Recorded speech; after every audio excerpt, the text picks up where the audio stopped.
Nathaniel Jones is resisting arrest after battling a small army of Cincinnati cops. The 340-pound suspect dies in police custody. I don't see him breathing. What to many appeared to be police brutality.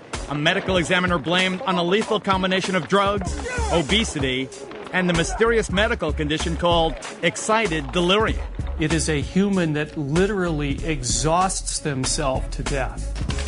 According to police consultant Bill Everett, during so-called excited delirium, the victim's body, spurred by adrenaline, becomes supercharged, immune to pain, and possesses incredible Hulk-like strength. They're literally going to push their body sometimes beyond the physiological tipping point at which death just becomes a certain outcome.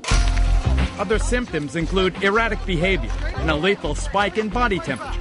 These are people who may not be wearing all of their clothes. Oftentimes, they're sweating profusely. Police officers frequently describe them as engaging in bizarre behavior.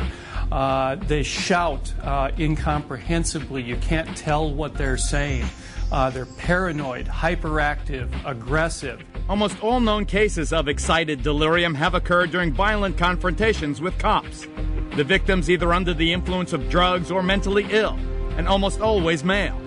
Once a rare diagnosis, it is becoming more and more popular among medical examiners. One estimate puts the number as high as 800 cases a year.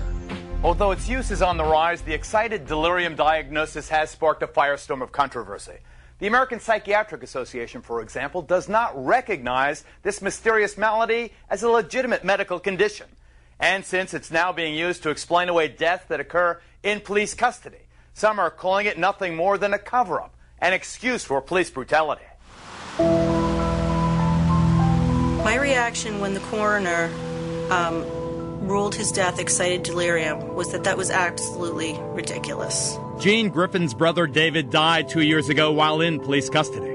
A big teddy bear, a little rough around the edges, not super refined, but extremely friendly. When cops came across David a block from his Southampton, New York home, they say the mentally ill 35-year-old was acting bizarrely. After a scuffle with a female officer, they attempted to subdue him.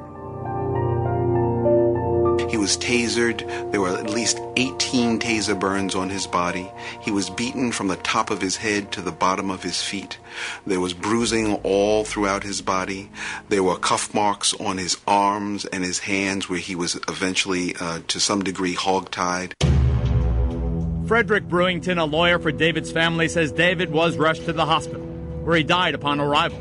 Neither Southampton police nor the medical examiner's office would comment for at large. But consultant Bill Everett, a former cop himself, says calling excited delirium a catch-all for police abuse is dead wrong. Having experienced firsthand dealing with someone who has these characteristics, it's very real. It is a human being that is out of control, that is in medical crisis, who needs help, and who is very frightening to deal with. Words that fall on deaf ears for Jean, still grieving for the brother she lost 2 years ago. Excited delirium is just used out of convenience. It's easier than telling the truth. The truth is that he was tortured to